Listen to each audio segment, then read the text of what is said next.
Bom dia, boa tarde, boa noite. Estamos aqui com o terceiro episódio do nosso quadro Fake Cash, tá? É um programa onde a gente vai falar, comentar, né, sobre mentiras na internet e as fake news que rolam aí pelo nosso Brasil e pelo mundo, tá? Enfim, hoje a gente vai falar sobre um caso muito importante, né, na história do mundo, mas do Brasil também, né, com certeza, que foi durante a pandemia, se repercutiu na internet que as vacinas tinham chips que ia implantar em você e você ia ser rastreado pelo governo. Enfim, obviamente tem pessoas que acreditam nisso até hoje, em 2025, desde 2021, né? E a gente vai comentar um pouco sobre isso no Fakecast de hoje. Eu trouxe aqui dois convidados, Arthur Bourdion, da Oi, Arthur Bourdion. Oi. E Luiz Henrique. Olá. E a gente vai discutir um pouco os pontos aqui, tá? Primeira coisa, eu queria perguntar pra vocês o que vocês acham sobre e se vocês sabem como começou. Bom, uma coisa que eu acho importante mencionar também, que, assim, eu acho que tem um lado positivo e negativo, né? Que pelo menos hoje o lado positivo é que a ciência, ela fala diretamente com o público, né? Fala diretamente com perfis oficiais, canais de divulgação científica, vídeos educativos e entre outras coisas, né? E isso significa que a informação correta pode circular um pouco mais rápido do que antigamente, né? Tipo assim, se uma doença nova surge hoje, especialistas eles conseguem orientar a população em questão de minutos. Mas o lado negativo é que a fake news também se espalha muito mais rápido que qualquer vírus. Tipo assim, a desinformação sobre vacinas é muito mais contagiosa que nas próprias doenças, né? No ambiente digital, tipo, qualquer pessoa vira especialista, entre aspas, né? Tipo, qualquer pessoa pode virar um especialista, isso é uma fake news. Boatos, tipo, virais ganham mais alcance do que alertas oficiais, entre outras coisas. Daí também tem o seguinte, tem muitas pessoas que quando vê essas coisas não vão atrás da notícia certa para verificar a veracidade dela. Também nunca busca sites oficiais de notícias e coisa e tal. Tem pessoas que quando ouve de algum canais de notícias e também, tipo assim, teve vários casos também que já falaram de vacinas que fazem mudanças ou aplicam coisas no corpo, tipo, teve a revolta da vacina que aconteceu, que o pessoal não entendia direito o que tinha na vacina e o governo começou a aplicar mesmo no povo forçadamente, sem explicar pra eles, e o povo ficou com medo do que tinha na vacina, achando que tinha alguma coisa pra controlar eles. Né, que nem falaram que isso era a cultura do pânico online, né, que daí as redes sociais criaram, tipo assim, uma cultura de indignação instantânea, que falam que a vacina faz mal, que o governo tá escondendo algo e que a doença não existe. Não, então, eu tava lembrando aqui como começou, né, o negócio do chip na vacina. Se eu não me engano, começou nos Estados Unidos, lá, com os grupos conspiracionistas. E, tipo assim, viralizou em todos os lugares, né? Facebook, TikTok. Aí no Brasil, compartilhava pelo WhatsApp, né? Todo mundo. Então, a gente tem que tomar muito cuidado, né? Quando a gente vê uma notícia dessa, a gente tem que sempre pesquisar, site oficial, e não simplesmente acreditar no que a gente vê, né? Daí também tem o caso que, tipo assim, teve o nosso ex-presidente que forçou essa ideia que, tipo assim, mesmo canais oficiais desmentindo isso, ele reforçava que isso é verdade, colocava mais mentira sobre isso e isso tirava a credibilidade de sites oficiais. Então, também teve, eu tava pesquisando, é claro, eu vi que teve muitos vídeos manipulados, né? Tinha umas pessoas que gravavam os objetos metálicos que tipo, eles grudavam, né, depois que aplicava a vacina, imagens falsas dos chips dentro dos frascos da vacina. Só que, cara, como é que vai ter um chip e vai aplicar, né? A seringa é muito pequena. Pois né? Isso é bem esquisito, né? Eu não consigo pensar como é que uma pessoa consegue... Não, eu queria até perguntar pra vocês sabem qual que é a composição da vacina? Cara, pior que sim, mano. A composição da vacina, tipo, pelo que eu me lembro, ela tem 5 componentes principais, né? Que o antígeno, que é o mais importante, ela é a parte essencial da vacina, né? Aquilo que ensina o corpo a se defender, não é? Aí tem os adjuvantes, que são as substâncias que aumentam a resposta imune.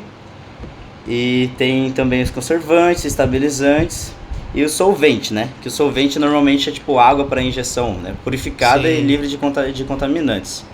E por que vocês acham que essa fake news se espalhou tão rápido? Eu acho que teve tanta repercussão. Eu acho que era por causa do medo da situação.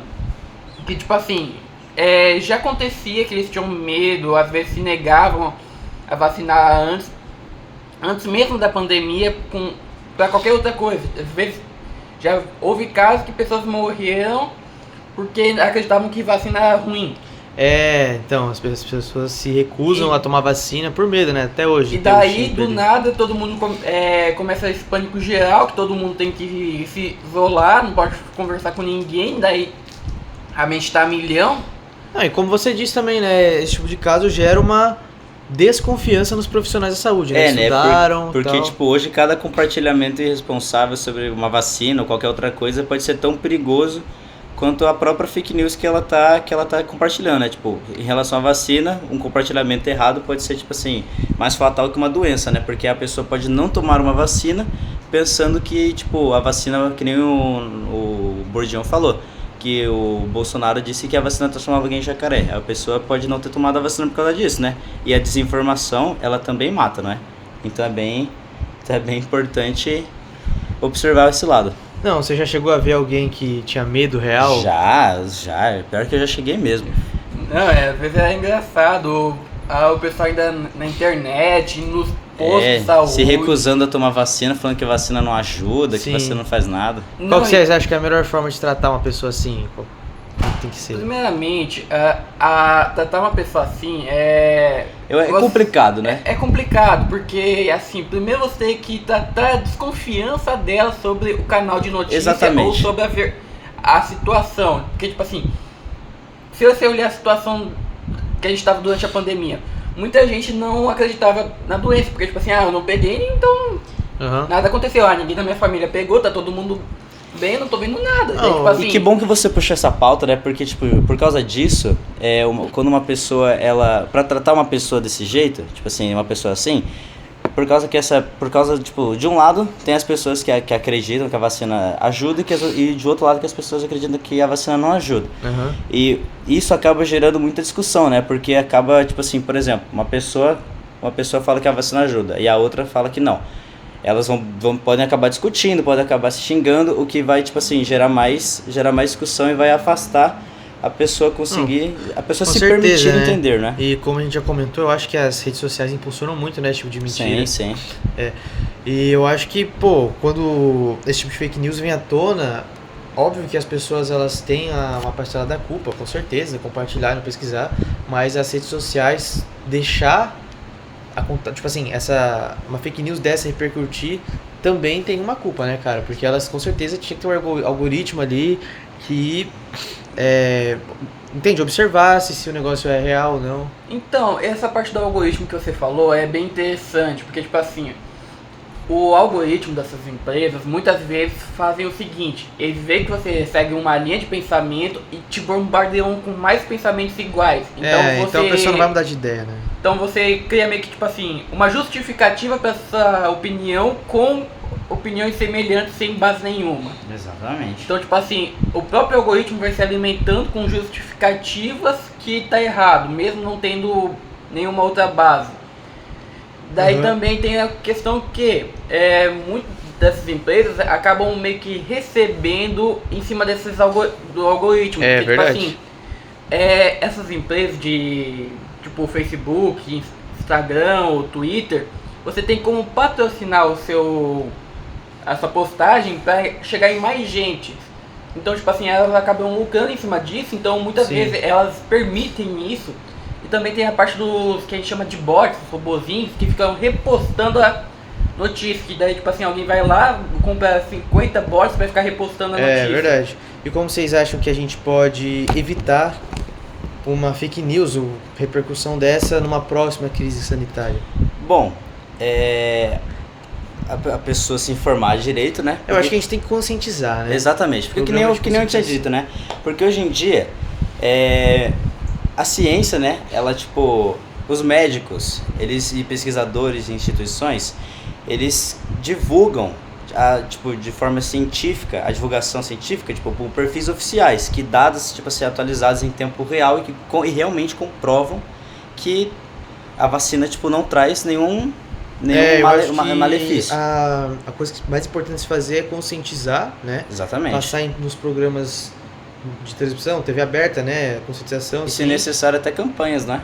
Com certeza. Às vezes até, tipo assim, ir nos locais onde se concentra essas pessoas, tipo assim, ir no local de trabalho, não só nas escolas, que muitas vezes a gente fala, vai educar os filhos.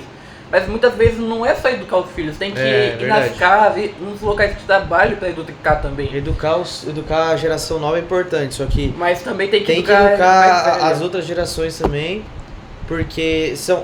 tipo assim, o pai vai educar o filho, então o filho obviamente vai acreditar no pai, né? Exatamente. Então não adianta você educar só o filho, você tem que educar toda a linha, né? Para todo mundo sair conscientizado, né? Com a mesma ideia. Enfim, eu acho que a gente vai ficando por aqui no FakeCast de hoje. A gente conversou bastante, queria agradecer os participantes. Obrigado. E até uma próxima.